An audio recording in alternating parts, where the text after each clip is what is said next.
Alright, what's up guys? Welcome back to my channel. So for today's showbiz update guys, magpa-pawn na update guys. Hiwalay na nga ba yung pawnin guys?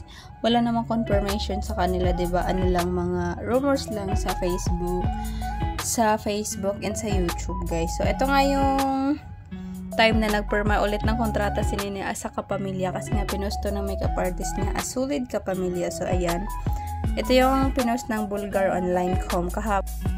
Ayan, this time ang lead actor ng Linlang na si Paolo Abilino at ang kapipirma pa lang uli ng renewal ng kanyang kontrata bilang kapamilya na si Janine Gutierrez ang sinasabing hiwalay na. Mukhang may mga bagong magiging membro ng SMP samahan ng malamig ang Pasko.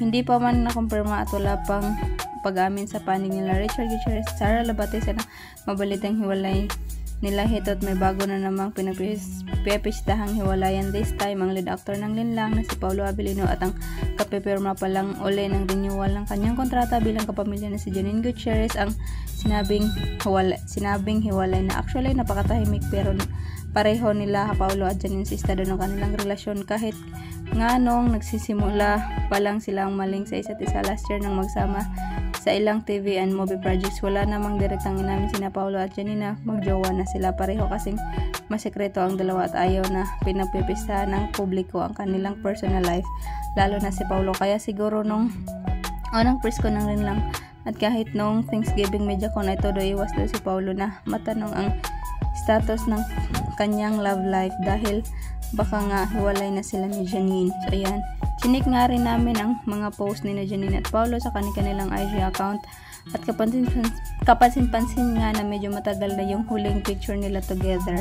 At kahit sa mga ipinopost ni Janine na sexy and hot photos niya ngayon, wearing two-piece swimsuit habang nasa Boracay with friends na hindi rin kita ang pag-like man lang ni Paolo. Maging si Janine hindi rin naman nag-like sa mga post ni Paolo sa Instagram. Sayang at hindi naman namin na-interview si Janine nung mag-renew siya ng kontrata sa Kapamilya Network para sana mahinga namin ang update sa status ng relasyon nila ni Paolo Abilino. Well, kung hindi pa naman sila parehong ready na magsalita, edi let them be.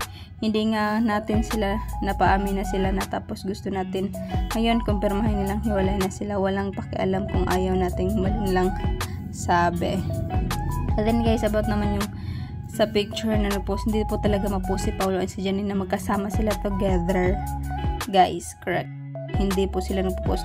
Nakapag-post lang sila na kanya-kanyang yung magkatabi talaga sila is yung kasagsagan ng promotion na ngayon kaya na movie nila guys. So ayun siya. So ayun lang guys. Naging mimosa for today's showbiz updates. And I hope you guys like, share, comment, and subscribe. Love lahat. Ingat kayong lahat. Naging mimosa.